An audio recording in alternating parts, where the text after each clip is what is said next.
my husband got me a tattoo gun and full kit for Christmas because I mentioned that I thought I might like it.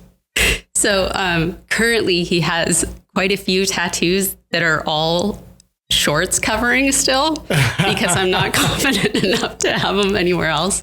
The other thing is that thank God he only wanted punk related tattoos, so the bar is very low. They can look a little grungy. Yeah. Oh yeah, they're terrible. They look good. No, I mean weirdly they look okay now, but yeah, it's he's going to end up with full thigh rings.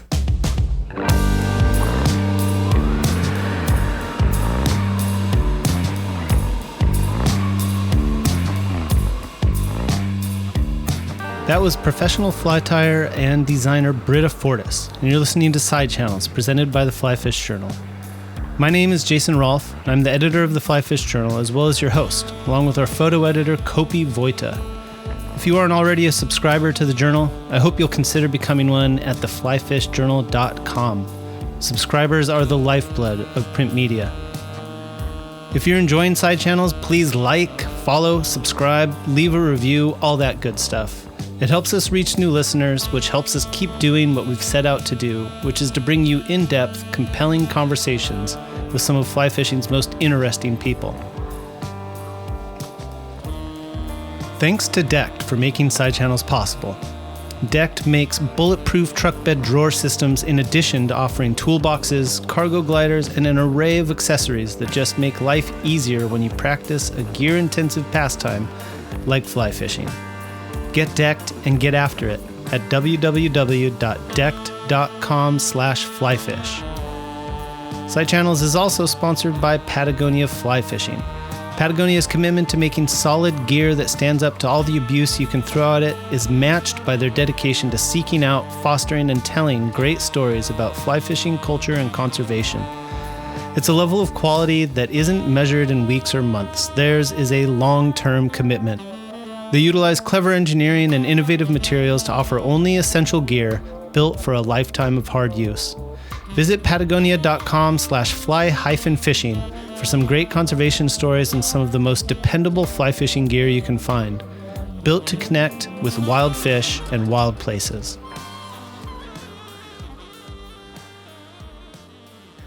So, I'm not much of a fly tyer. When I do sit down at the vise, it's typically to tie one of the two steelhead flies I like to tie, or to try out some random classic pattern like a hag brown steelhead bee that I've read about somewhere. I just don't have the patience for it, I think, and I often don't feel like I have the time. I'd like to be better at it, but the fact is I'm just as happy getting or buying flies from people who have it dialed. One of those people is today's guest, Brita Fordice. Brita, if you're not familiar with her, is a Washington State native with deep roots in fly fishing in the Evergreen State. She was working at a fly shop called Avid Angler in the greater Seattle area before I even began fly fishing myself, I think, and grew up cutting her fly fishing teeth on Washington's Puget Sound and the rivers that flow into it. So the Skagit, the Stillaguamish, the Skykomish, the famous S rivers, as they say. I've been following Brita for a while now, and though we live and fish fairly close to each other, this was one of the first opportunities I've really had to sit down and pick her brain. We used to occasionally see each other on the shores of Puget Sound back when we were both working as guides, but the thing that always really made her stand out, to me at least, were her flies. Unlike me, Brita is a dedicated and accomplished fly tyer, and one thing I enjoyed talking about with her was learning about how she used tying, an activity and art form she loves, to basically find a place for herself within the larger fly fishing world.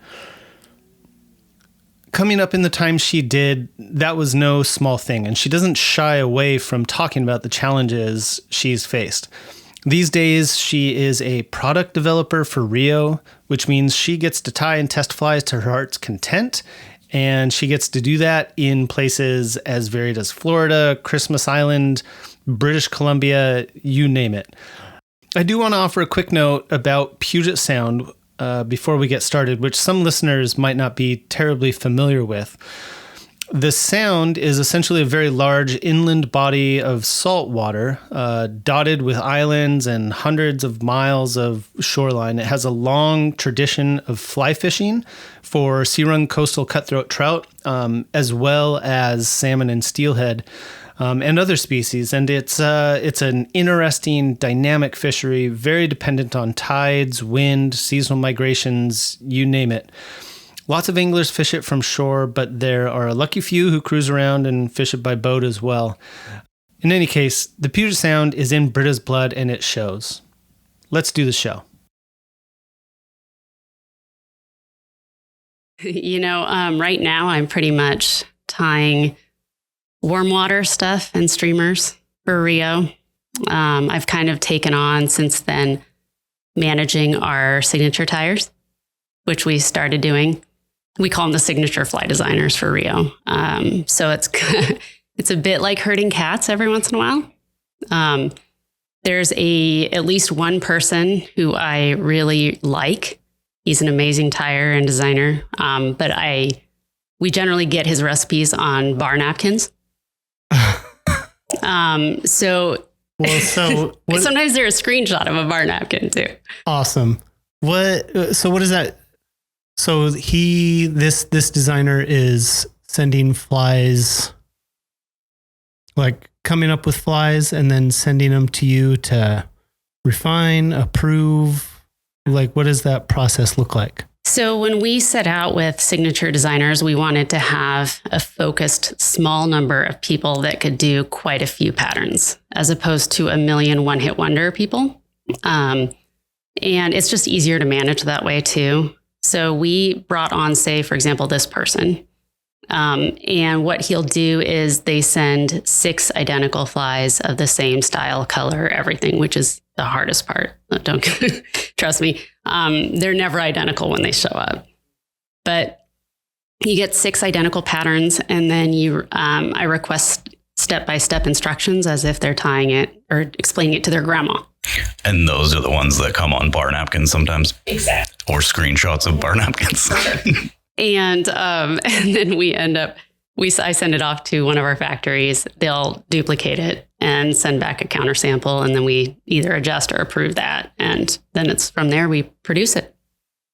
This was one thing that I was really curious to talk to you about is, just kind of the day to day, for you coming up with, are you coming up with new flies every day, or are you, working with your signature tires to sort of refine their flies? Like what does that process look like from sort of inception to, the fly being out there in the world? Yeah. It depends day by day. It's different. Hour by hour sometimes, but generally we have a focused target subcategory that we're looking to improve. Say warm water. We need more musky flies. We need some pike flies. We need some of this. And so at that point, I have 2 options. I can either look to one of our signature designers we already have and reach out to them and be like, hey, do you have any of these that you could send us? And if we don't, then I need to decide whether or not I have enough knowledge in that to actually tie something and feel confident in it to be able to reproduce it for Rio. Things like bait fish, stuff like that, I feel pretty confident with. So then at that point, I generally just go, we have an entire fly shop worth of material back by my desk, half of which is usually unorganized on my desk. And I throw stuff together and we'll try and come up with a few patterns. And then we luckily have a very big wealth of knowledge with flies in this office. So I'll go and walk it around down the hallways and see what everyone else thinks about it. And if it passes that test, then I'll send them off, tie 6 more in each color, and then send it off. What is it for you that attracts you to that whole process? And I'm kind of thinking, what was it that attracted you to this process in the first place? When you were younger or whatever, but what keeps you at it now? Because I I'm not much of a fly tyer. I enjoy tying flies, but it's something that, for me, I tie flies when I need a couple of flies, right? I wouldn't say that I really, really enjoy it, to some extent. And, I think that there are people who love tying flies just for the sake of tying flies. And then there are people like me who I learned how to do it because I wanted to be able to, kind of fill my fly box, but I will also just go to the fly shop and buy Rio flies if I need to. And I have no problem with that. So what is it, for you, for somebody who's basically dedicated your life at this point to it, what is it? I think the creativity behind it, it's oddly, I'm terrible at cooking, but the same sort of aspects apply to that in that I feel confident enough to be able to throw together different materials and know what the outcome's going to be without having a recipe in front of me. It's the only thing that has come, I would say, easy to me in life, just because I mean, poster child for ADHD, for sure. And it's the only thing that I ever had that I was hyper focusing on. And so I could sit there for hours and stare at them and tie flies. They may look like crap initially, but I mean, I was still doing it. And then fishing as well is just as fun. But even when I'm out like guiding, for example, I get probably as much fun, if not more fun, watching someone else get a fish on my fly than I do myself actually catching that fish on my fly. It's always been that way. And I think it's just knowing that the creative drive brought me to there. Yeah. You're just cooking for the fish in a way, right? Are there other areas in your life where you practice that kind of creativity? Do you make art? Do you write? Do you make music? Yeah. Drawing has always been something that I've enjoyed. Mm-hmm. I've always been able to pick up painting and or drawing and come up with things pretty quickly. Mm-hmm. One of the newest things that so my husband got me a tattoo gun and full kit for Christmas because I mentioned that I thought I might like it. So currently he has quite a few tattoos that are all shorts covering still because I'm not confident enough to have them anywhere else. The other thing is that thank God he only wanted punk related tattoos. So the bar is very low. They can look a little grungy. Oh yeah. They're terrible. They look good. No, I mean, weirdly they look okay now, but yeah, it's, he's going to end up with full thigh rings at this point. That's great. Easy. Yeah. That's amazing. We're going to have to get a picture of him in a Speedo at some point. Yeah, he wouldn't mind. Just to get the history of the So how, number one is an amazing gift for your husband to give to you. That's some serious dedication. He also wanted the tattoos, I think, as well. Good. Yeah. So it works out great. He's amazing. That's a good way to save a lot of money on tattoos. Yes. Because tattoos aren't cheap. Yeah. That's so cool. Did you start out practicing on like bananas or oranges, or did you start out practicing on him? I did it one or two on the fake skin stuff that they give you. That's crap, basically. And then I was like, screw it. I'm just going for it. So we went for it. I found out very quickly that the fine line is not the one to start with. So he's got a couple that are a little bit deeper than they need to be. But other than that, it worked out pretty good. And then I did myself in my own thigh. And I did a mayfly. Uh-huh. I figured I can't really screw that up. I haven't colored it in yet, but I'm going to get there. I'm going to go back and do it. That's awesome. Yeah. It's been a long time since I got a tattoo, but my memory is that the fine line one, like the single needle, is the really painful one. It is. Yeah. And the one with like 4 needles is not nearly as painful. No. And I also found out that I am apparently a glutton for punishment because I could have done it to myself all day long. Like no problem. Yeah. Yeah. I could have gouged the shit out of myself and been okay. It didn't bother me at all. I felt more pain through Justin's tattoos, I think, than mine. Yeah. Did he have some prior to the ones that you drew on? Yeah. So it wasn't new, but one of them was, I don't even remember who, was it black flag? No, it's one of the sheep that's black. I'm going to get, he's going to yell at me when I get home. I don't remember. Like a band? Yeah. And it's on one of their albums. Oh. So it's a black sheep and it looks like a preschooler drew it. So again, the bar was low. Yeah. But I had to shade the whole thing in. Uh-huh. And it did take a little while. Yeah. But we got it. We got it figured out and it looks good now. Is this something that will always remain sort of a hobby? Or yes, do you have plans to? It is most definitely a hobby. That's so cool. Well, yeah, I mean, so going back to that, just sort of idea of, I guess what I wonder is, with fly tying, how much of it is creativity? How much of it is science, biology, sort of understanding the natural world and trying to replicate the natural world, or how much of it is basically a mix of those two? That makes sense. Yeah, it's interesting because I would say that the way I approach it is very different from, say, the way that Patrick Kilby, who I work with in the department, he approaches it. He does a lot more of the trout flies, like the dries in particular, and terrestrials. He will sometimes have a gallon Ziploc full of iterations of his that he is analyzing and coloring the underbelly and you name it, shaving off a piece here and there to make it exactly the same.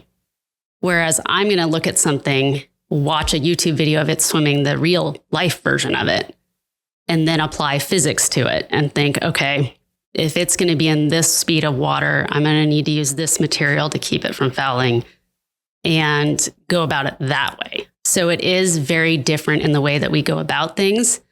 Both of us tend to look at the real life versions of a pattern first, only because if you look at a different pattern first, then you're basing it off of another person's pattern. So every person who does that is going to be a step further from the real thing.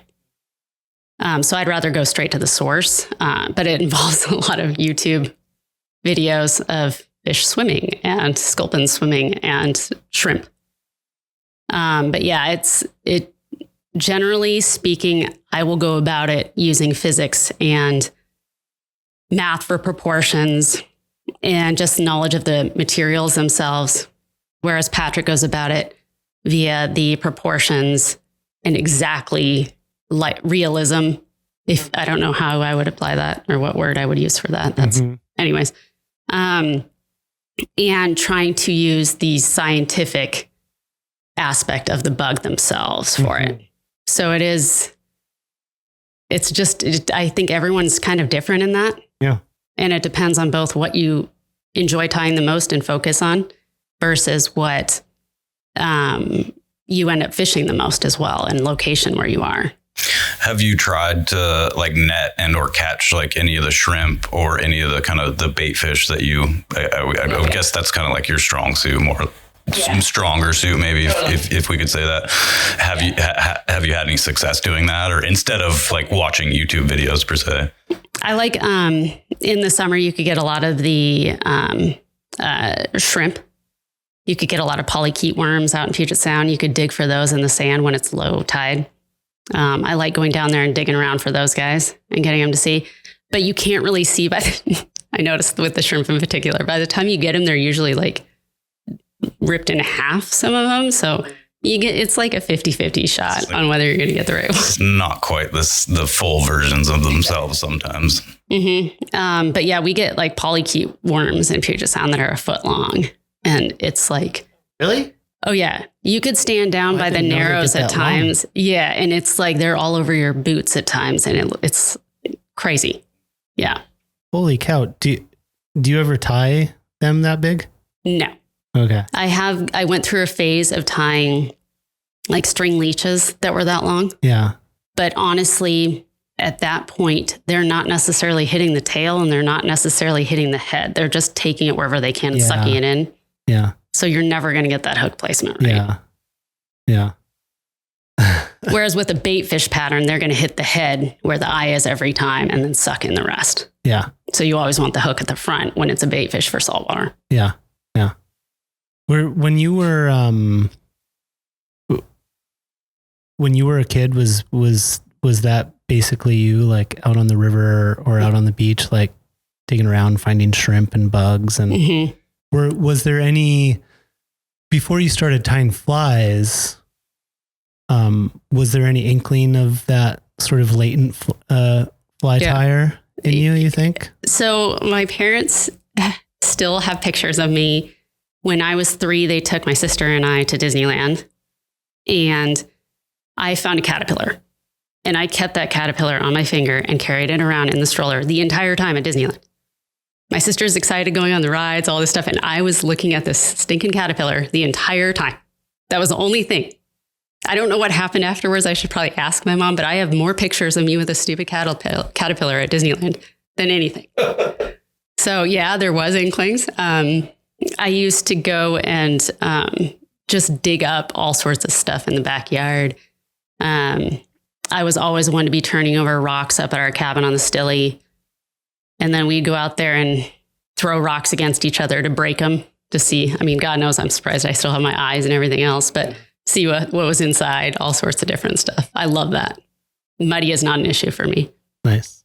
And you're, if I remember correctly, your grandpa was a big part of your sort of early fishing life, right? Yeah. And my dad fly fishes as well, for sure. But the stuff that got me into it was old vintage flies and whatnot that we had on the wall of my grandpa's that he had kind of donated for us to put up at our cabin.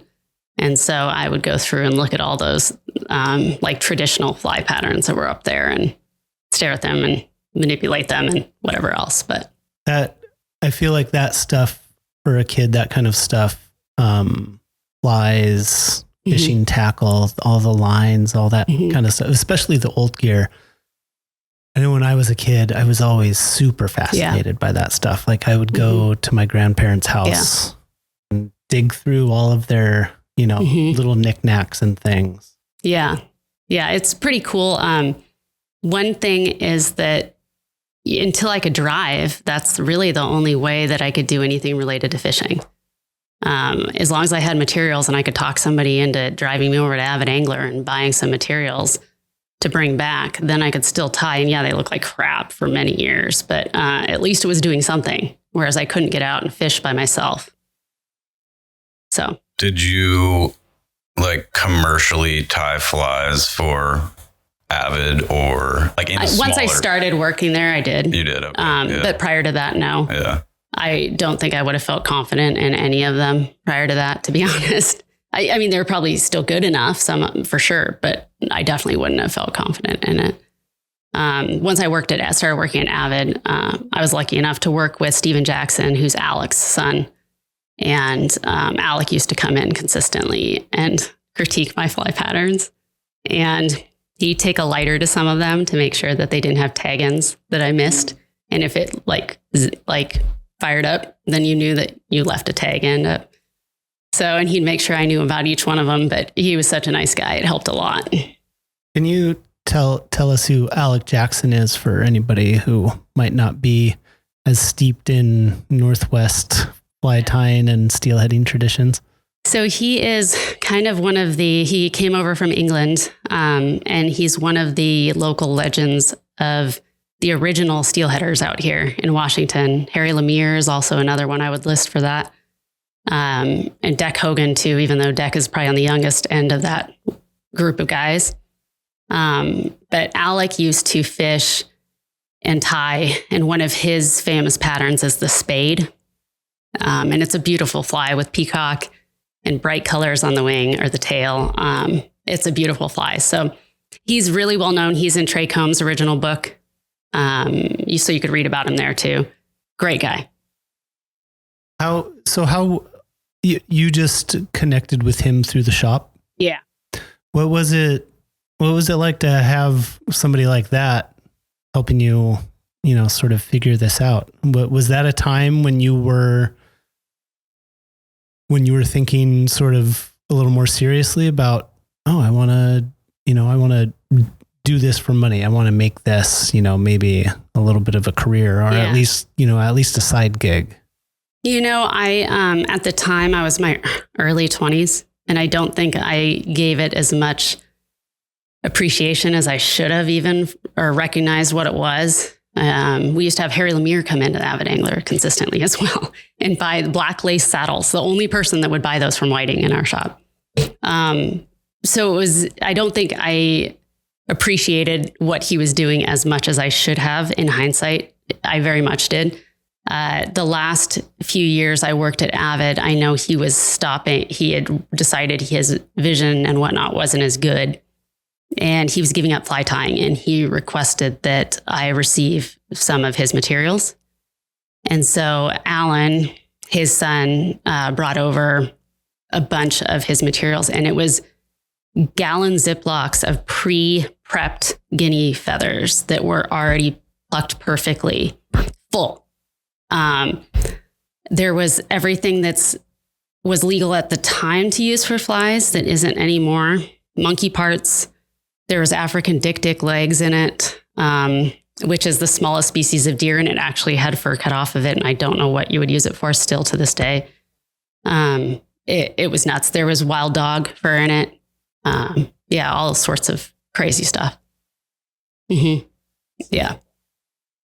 Was there ever any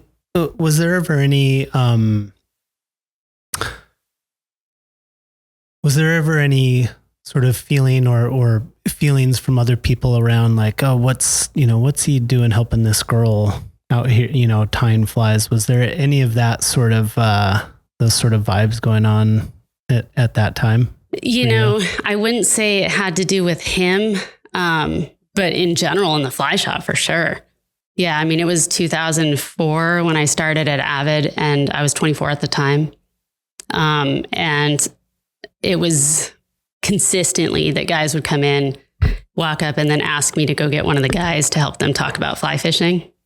And it was funny because I would just be like, sure, we'll go take a break in the back. Let's have at it, buddy. But yeah, that used to happen consistently. And I don't think, other than Amy Hazel, there wasn't any other female that I know of in Washington that worked in a fly shop. And now there's obviously a lot more, and people are more conditioned to it. And by 5 or 6 years in at Avid, people were so used to me that it didn't happen anymore except at shows and such. I'd gone probably 6 or 7 years without anything. And then I was at the Jersey show in like 2019. And I had a guy I was tying in the booth, and he came up and asked me why I was playing with feathers. It was funny. David Lance was ready to hit him in the face. Yeah. It's pretty amazing because I guess in some ways 2004 doesn't seem that long ago, although it's 20 years ago. But at the same time, my sense is, you just said there were only maybe a couple women working in fly shops, in the state of Washington at that time. Yeah. And obviously there have been plenty of great women involved in the sport before that, but I guess at what point did you feel like, things were starting to change and you felt welcome, or at least maybe not welcome, but at least felt like, everybody wasn't kind of giving you the side eye, like, what's she doing here? I would say it was probably when I started guiding and hosting travel trips and whatnot that helped a lot. When was that? It was closer to like 2014, 2000, somewhere in there. But it also social media. Yeah. Social media helped a lot. It was funny. I can't tell you how many people used to come into Avid Angler and would come in and say, I had no idea you tied. And it was just because they didn't talk to me about it. They never asked me about fly tying materials or anything like that. And then all of a sudden they found me on Instagram and realized that I was tying. So that was a major, major change, I would say. And people started recognizing that women could tie flies. Well, and that's so ironic too, right? Because I feel like like if I think back to fly tying 100 years ago, my mind immediately goes to Mary Orvis Marbury and like I feel like women back then were part of this sort of cottage industry, right? Yeah. Of fly tyers and excuse me, like, if somebody was going to buy flies, through a catalog or a shop 100 years ago, it's a good chance it was, they were tied by these. Kathy Beck. Yeah. Tied a bunch of them. Totally. And I feel like that continued too with like, Dan Bailey's operations in, Montana, probably, I don't like 60s, 70s, probably earlier. But I feel like most of those catalog flies were not coming from overseas. Yeah. Like there was, production setups like in those small Montana towns, like full of, women busting it out, which is awesome. But yeah, women are definitely easier to teach to tie flies. I'll tell you that much. And fish too, yeah, right? because they actually listen to their instructor. That's so who were we talking to about that very same thing? I can't remember, but we were just talking to somebody else recently and that very same thing came up, and it's very true. I had the same experience when I used to teach fly fishing classes and guide. So, the men out there, take note, learn to listen better. But I wonder how much is, being a part of this, being a part of that tradition, being a woman in fly fishing, being a woman who's a fly tyer, is it something that you were conscious of? Is it something that you were conscious of early on? Is it something that you think about at all? Yeah, I think I knew early on that that's what I wanted to do, was be in the industry to some level. And I remember reading, for example, April Vokey was roughly the same age as me. And she was in a couple of the magazines. And I remember seeing like BC Outdoors that we used to stock at the shop. And I remember thinking, I want to be that I want to be in a magazine. And I want to be able to fish well enough and or do what I need to do to get there. And I knew that it was going to be tough because there's so many anglers out there. And I also knew that I love fly tying, and there's not many women who tie flies. And so I decided that was probably going to be a good way to get in and stay in the industry as a female and not have to be competing against every male. I also strategically on my Instagram for years, I didn't necessarily post pictures of me. It was just flies, just to make sure that the guys weren't. And there's a lot of people on there that were commenting as if I was a guy, just to make sure that I was being, leveled up against the guys of the industry that were tying as well. And people weren't, they weren't being influenced. So have you found that you've had to kind of find a balance between, like, I imagine, you probably don't want to get pigeonholed as a quote unquote woman fly tyer, Yeah. You want to be just a fly tyer. Yeah. But at the same time, I wonder if it's still important to you, now, or if it was important to still be able to say, I am part of this tradition of women in this sport. And, here's the women who sort of inspired me or, provided a role model for me and sort of claiming that in a way, I guess. Yeah, it's tricky because, we kind of went from proving ourselves in the fly shops to, I would say, the earlier days of like Instagram being the sweet spot of where we were getting credit for, females in general, we're getting credit for tying flies well, and people were seeing them fishing. And now we're in almost a different stage where I feel like people go into it if they haven't seen my fly tying anywhere Instagram, for example. They look at it and assume I have to prove myself that I'm not tying in a bikini, while I'm tying flies. and posting that. Like there's almost the influencer situation that you're having to prove you're not to be able to gain that trust. And so it's a very weird stage. It's kind of damned if you do, damned if you don't. For sure. So you just kind of have to have thick skin and just suck it up and deal.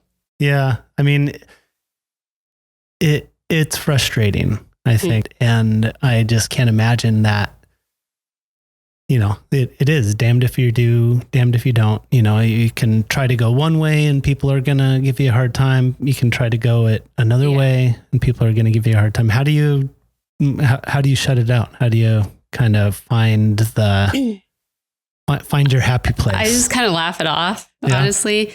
I mean, there's no doubt. I'm going to be the first to admit that as a female, you're going to get twice as many likes for something as a guy would for the same damn thing. If you're in the picture, it doesn't matter.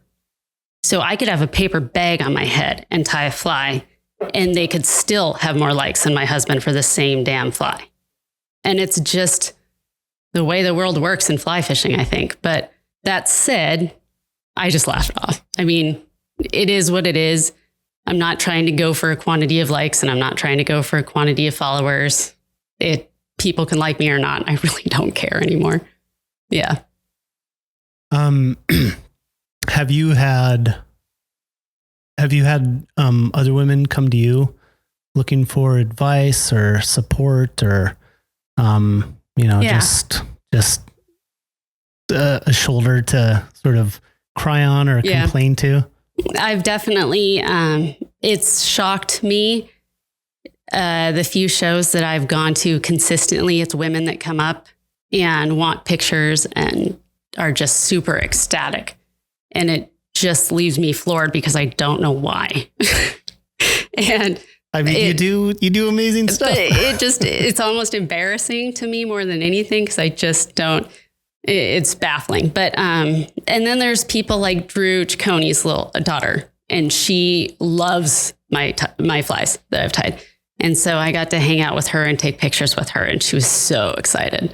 So it's really nice to see people that are young getting into it as well and being inspired by me tying. That's fantastic.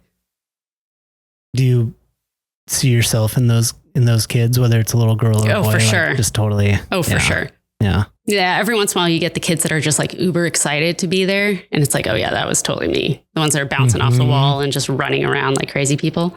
That was me. Yeah. Yeah, for sure.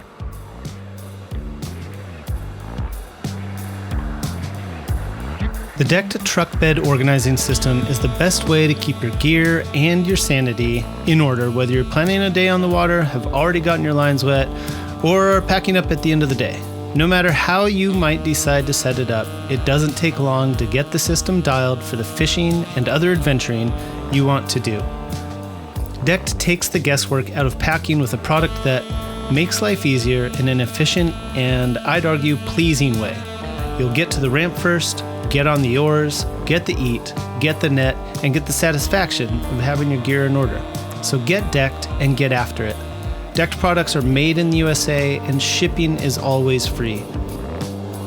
Visit decked.com/flyfish to figure out which system best fits your rig.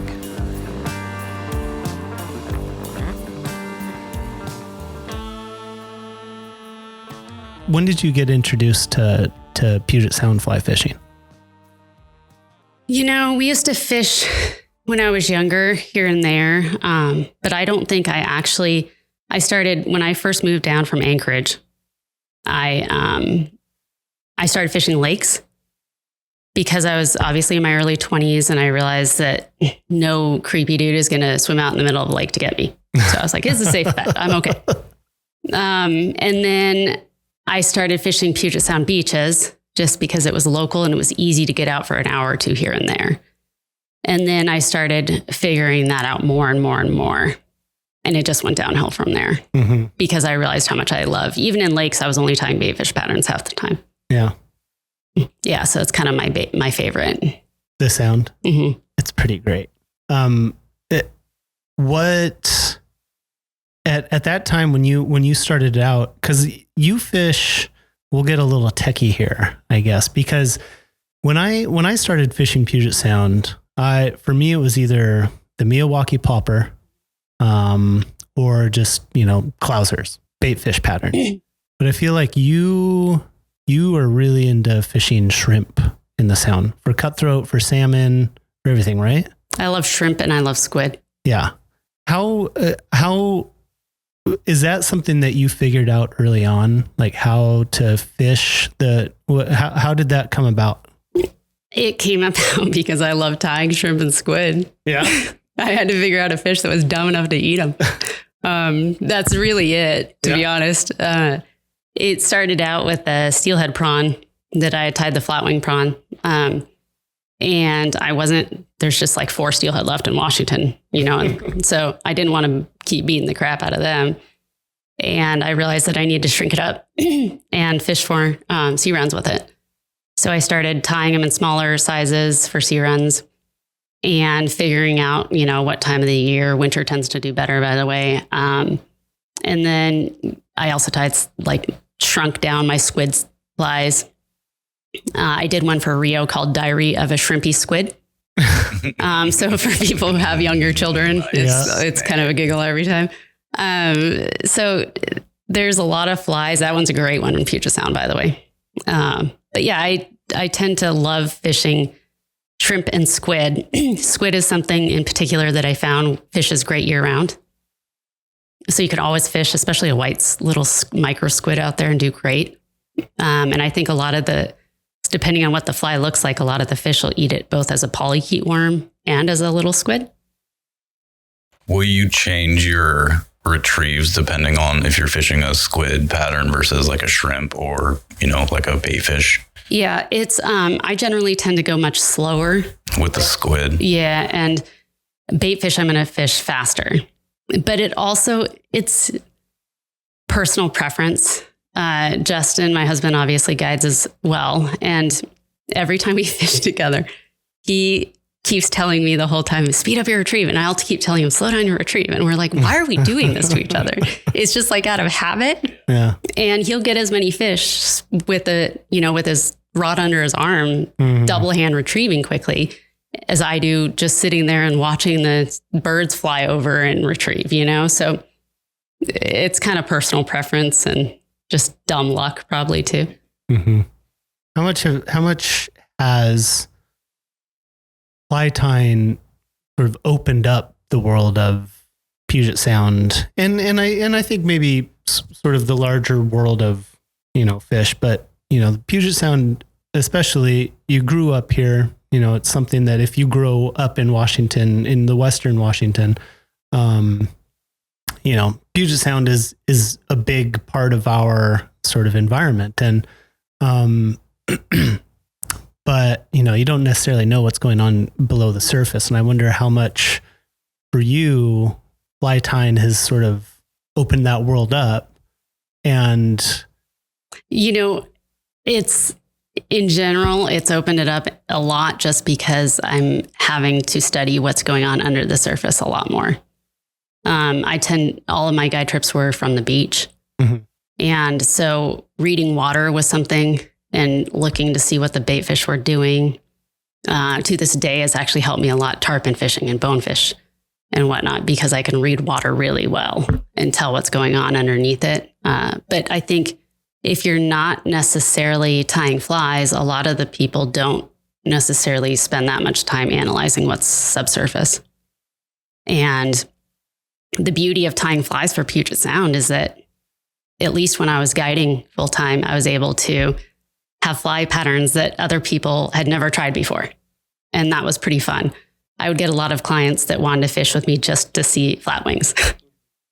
And I kind of joked that it was like Elaine with her sponge-worthy thing, because they had to prove their casting ability before they were given a flatwing to try, because it's too easy to hit them and whack them on a rock and lose them. So with flatwings, flatwings are an East Coast thing traditionally, right? Yep. Kind of for striper fishing, saltwater fishing out there. And they're also really involved flies, right? Yeah. I don't think I've ever tied one. I've seen people tie them. I own a couple that other people have given me that I don't fish because they're so pretty. and I don't want to lose them or destroy them. At what point is it, with a fly like that, is there ever a point where you think to yourself, this is too pretty to fish, this is too involved to fish, or is that part of the sort of joy of it for you? I mean, you look at Atlantic salmon flies and there's kind of the same thought, like, this is too pretty to fish. Yeah. I fish all of them. You do? Mm-hmm. Yeah. It's kind of funny because Nathan Keene, one of the old owners from Avid Angler, he used to teach the Orvis fly fishing school out on the Cape. And he moved back to Washington and started the first flatwing tying class through Avid Angler. And so all of us took those, basically watched and learned from him. He had just basically taken the striper versions and shrank them down. Mm-hmm. And now, because of social media, everyone knows what flatwings are for the most part. The fish is saltwater. But yeah, I have no qualms about fishing one that took me way too long to tie. No problem. What is it about those flies that you like? Is it the fly itself? Is it the history? They're magical. Do you get hooked on in the water? Yeah. Mm-hmm. In what way? Yeah, the way the feathers tied in perpendicular to the hook shank makes it so that as it gets hit by water currents, it undulates. And when you put two pieces of flash, as Kenny Abrams always required, in between each feather, it flashes in little increments, like a bait fish does on its side. And nothing looks more realistic out there. You could fish and land 2-to-1 anytime, fish versus someone who's not fishing one. Really? Yeah. You're converting me now. Yeah, it's and I've gotten lazy with mine in the last 10 years or so, and I used to do a station of flatwings at the back of the hook shank and then one at the front, like they do for stripers. And then I realized you don't need to do that. So like I'll use some sort of synthetic or something at the front. It's a lot easier to do that, and they fish well too. So, Are you? Do you think about the history of those flies when you're tying them and fishing them? Is that something that is meaningful to you? I think of flies like the orange heron. I really like to tie those Glasso patterns and Wentworth patterns from the peninsula. And I think part of the reason I like to tie and fish those is because of the history that comes with them. Is that definitely has something to do with it. Yeah. I read both of Kenny Abrams' books. Striper Moon is a great one. And then A Perfect Fish. If you guys can find it, they're like $400 on eBay right now. He's so methodical about how he's tying them that it has to be two pieces of flash in between. It has to be Flashabou or else heaven forbid, and his flies are beautiful, I would argue. And he's still out east tying and fishing and just doing what he does best and speaking at different clubs and whatnot still too. But I've watched videos that he's been in, but he's kind of a hard guy to find. He's not on social media really. So it's really hard to track him down. But if ever I see something where somebody else is tying some of his flies, I'm pretty much stalking it. And then he also had his RLS saddles, which were amazing because they were these long flatwing saddles that only he did. And when you say that, like he raised the birds, or what do you mean only he did? It was, I'm not sure off the top but I believe he did. But the dye batches were for sure him. Oh, okay. And it was a joke in the shop because it was the ADHD dye batches, because we'd get 40 saddles into the shop and no two were alike. So if you saw one that you liked, you had to sweet talk your way to high grade it so that it never went out on the shelf. But what was funny is all of them were like 12 to 18 inches long. And when the feather craze was going on years back, those were the hot ticket, were those feathers. The feather craze when like feathers were being bought up by like salons and it was really rough. But I sold 16 feathers to, I think it was 12 or 16, to a lady that owned a strip club in Guam for $436. And it's like, they're not looking at your hair. Like, Yeah. I was on an overnight rafting trip in Colorado with my mother and her old partner, and we ran into some mutual friends of theirs. And this was about that time. I forget exactly what year it was. Probably, I don't know, it might have been 2011 or 12 or somewhere in there. They had a dog that had feathers implanted in its like ear or on its head, and I was just like, oh my god, like you're kidding me. Like it was wild. Like we hid all of our saddles under the desk or like hiding them in the back at the time. And like would like make sure you were reserving them for like actual tires. Yeah. And the funnier part actually was that there was two women that the boys at the shop, one of them thought was pretty cute at least. So she generally did get a saddle or two here and there. And her money reeked of weed, like reeked. So anytime she was in, we would sit there. Every time you open the cash register, it was just like this massive plume of weed that would smell like the whole shop would be like just hot box basically. So that was pretty entertaining, and I still remember that. But are there other flies like that for you that sort of have the same heft as a flatwing? That squid. Just in general? Yeah, it's not the same history at all. No. So there isn't another one, as in Erin's article that she wrote, like I always loved Winter's Hope. And so that was my first tattoo. It was a terrible, terrible idea. It looks like a colorful bird took a shit on my stomach now. So it's a terrible idea to get one anywhere where if you have children, it might get bigger and then smaller again. That's words of wisdom to every young female that's listening to this. Yeah, which is better because I have a friend that got Snoopy on her stomach when she was like 18. So I'm sure that's like the most horrific looking Snoopy ever. That's pretty bad. Do you ever think about whether your flies are going to be, inspiring people down the road? Is that something that you're conscious of? I don't necessarily think about that. Yeah. But I do. It's one of the things that I think is interesting is that all of the flies that I consider rejects, other people will fish with all the confidence in the world and get very nice fish on. Mm-hmm. So it's even Ryan Smith, who owns Avid now. I at one point tossed a Skagit Mist style fly that I had tied. It was one of the first versions I'd ever tied. I thought it looked like shit. And he pulled it out of the trash and was like, no, I'm fishing this. And he put it on, and he said that this hen that he got left a wake across the river to get to it. So you never know. Summer or winter fish? It was a winter fish. It was up on the Skagit. Yeah. It's probably the last one he got that was that big on that stream in the winter. But right now as far as working on stuff, I've got a research trip that I'm doing and hosting actually through Flywater Travel, and pretending it's a hosting trip, which it is. But I'm also going to be quietly trying out a lot of different flies at the same time. Where to? And Christmas Island.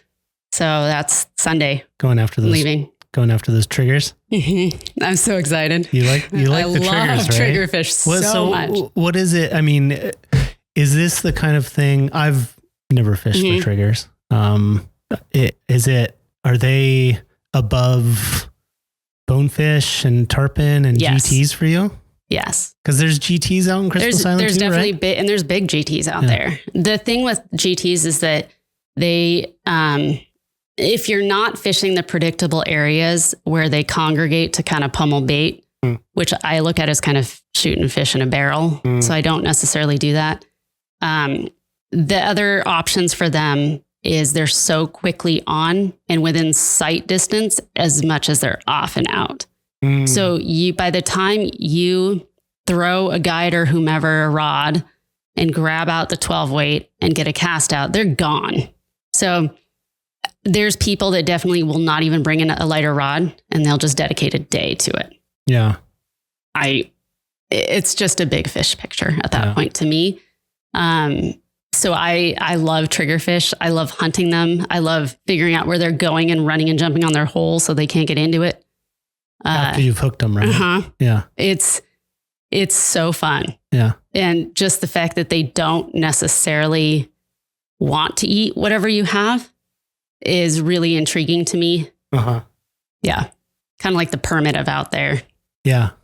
So, I mean, if they don't want to eat, how are you getting them to eat? Just, it's annoying. Like what is it? What is it about triggers? People love triggers, and I want to know what it is. They're also so beautiful. They are very and cool. it's what's cool about triggerfish is that you never know what kind you're going to get. Just flipping a fly out off the side of the reef while you're waiting for the boat to come back up. I was screwing around. I had the line in my hand, and a fish jumped on. I was like, what the hell? And it was Picasso triggerfish. Of course, it was the one fish I didn't take a picture of because I was like, this was easy. I'm going to get another one. Never got another one. But you never know what you're going to get. So it's really cool to see which version you end up with. But plus, it's also kind of fun knowing that it could bite your finger off in about a second and a half. But yeah, I just love fishing them. And I love strategically thinking about if they're tailing, you could put it on their head. They're not tailing, incoming tide is going to be easier to not screw up. But yeah, they fight. You could sit there on a 10 weight even, and those things will work you. Oh yeah. And then you bring it in, you're like, this little salad plate did this. It's crazy. So I'm excited. I'm going to have to try it out. I don't know. Have you ever caught a triggerfish, Gopi? I have. I've seen one caught in the same boat, but it was not legitimate. We kind of cheated. Like smelly jelly or yeah. WD-40? The guide that we were with was like, here, put some of this barracuda on your fly. And I didn't really want to. And my buddy was like, I don't care, I'll do it. There was a pod of them. And where was that? In Andros. They're fun. The only thing I have not figured out how to do is all the guys that you see with pictures of them, they can all perfectly cup them and hold them on the bellies with their hands. I haven't figured that out yet. It scares the shit out of me, so I don't do it. I'm going to try that this time. We'll see how it works out. Yeah, I feel like my hands aren't going to work that way. So I always end up holding everything like a steelhead, and I get made fun of because it makes them look so small. That's so funny. Yeah. That's so funny. So you're headed to Christmas Island. That's great. What, and any other fun trips coming up in the next 6 months or a year? Not that I'm going to do a little tour to Florida. Mm-hmm. And go see Jill. She doesn't know it yet, but I am. Probably go see Lacey again and just kind of cruise around and do some recon on some southeast patterns for, carp and bonefish permit, whatever else. And then that's about it. There's probably something in the future. I don't know about it yet. How important is it in the whole process of designing flies, sort of getting them to the point of, being able to put it into production? How important is all that testing? Actually getting out and getting them in the water and getting them in front of fish, and how important is that testing, and how rigorous do you have to be? How sort of, are you sitting there taking notes? Do you have spreadsheets, keeping track of eats? What does that look like? Patrick probably would. I don't. It's all memory. And sometimes that's not even that great. But we are so lucky here at Farbank to have the 1,000+ people that we could pull from the pro blog that we could get a hold of and say, hey, I see that you guide here. Can I send you a few flies? Don't tell anyone about it. Let me know how it goes. So that works out really well for us. Sometimes it's just, I was going to Louisiana 2016 or 2017, and I just tied up a bunch of flies in advance. And when we got down there, the guide was like, these aren't heavy enough. And Zach Dalton at the time was like, I don't give a shit. We're putting it on. Thank God he put his foot down. And that caught virtually every fish that we got. And I can't tell you how many of the guys got that were over 40. So it worked out. It was the best trip that we've ever had. So, and that was the Hopedale crab. So we came back, I tied up 6 in every color. And that is by far our best selling redfish, Louisiana redfish fly. Yeah. What, how often do you put flies out into the world and just, do you have flies that just end up being failures, or are they developed enough by that point that, you know, maybe there's a little tweak or something like that, but it's gonna more or less work? Generally, by the time I'm sending them out, my theory is they're done when I keep trying to do something and improve them and I can't improve it anymore. And it's not improve it visually, but functionally. So I never am going to add anything that's just for looks. There's a few here and there that is like, oh, Ben Appeal is going to look a little better with another piece of flash, but I'm not going to do that. It just adds cost. So by the time I'm sending it out to people, generally speaking, I'm sending it to 2 different locations.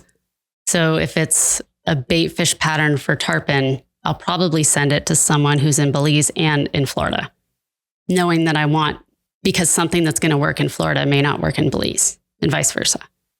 So, and usually it's the other way around. The Florida people they've got their patterns that they're stuck, that they really like. But yeah, it's just, some of them are going to work really well in certain places. And if I don't send it out to 3 or 4 different people, I'm never going to actually get some realistic feedback. Yeah. I mean, you can't, ideally you would be going to all these places and fishing your own flies like that you're testing and coming up with, but like realistically, like more feedback is better, obviously. Yeah. And sure. Yeah. That's also why we have our signature designers, the ones that we have, in that we're using them both for their expertise, but also for their street cred.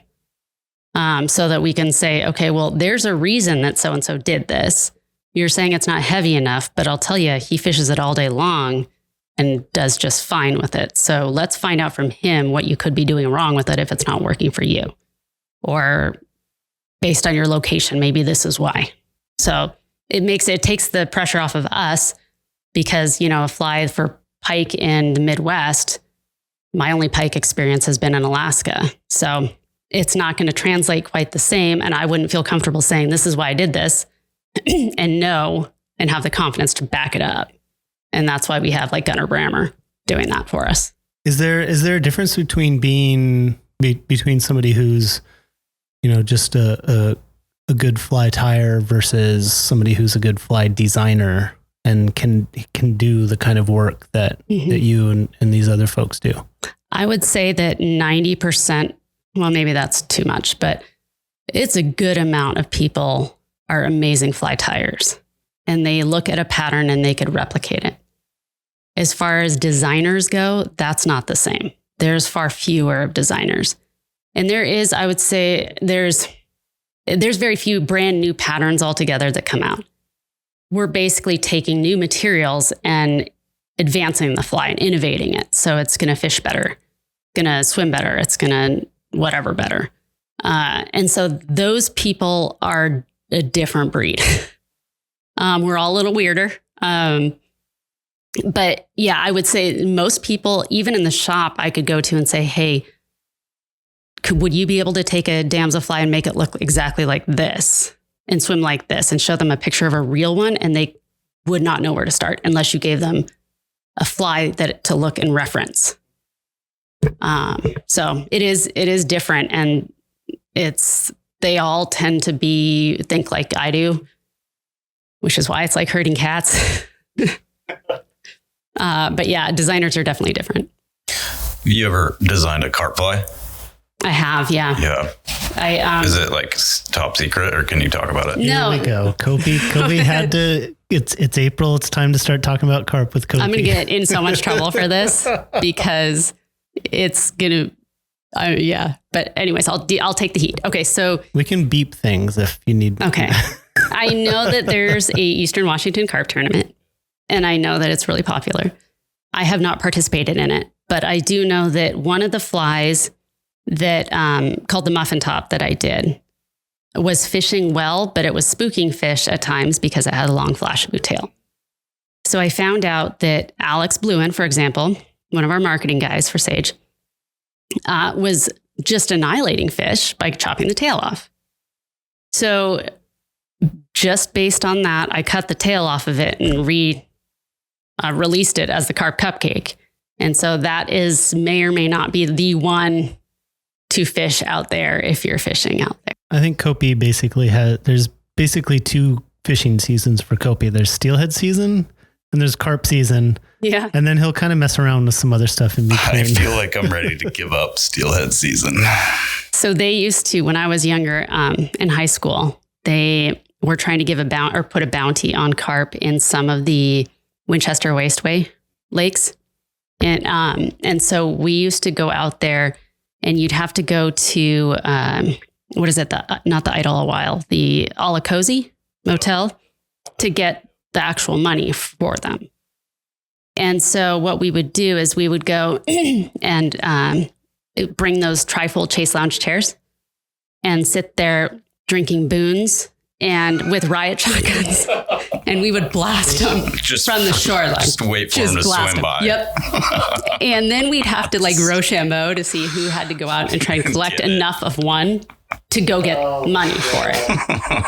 I think we maybe got paid for like 3 of them, but it was totally worth it. Yeah, that sounds like a decent way to spend it. Totally redneck. That's amazing. Yep. From blasting carp to designing flies at Rio. Yeah.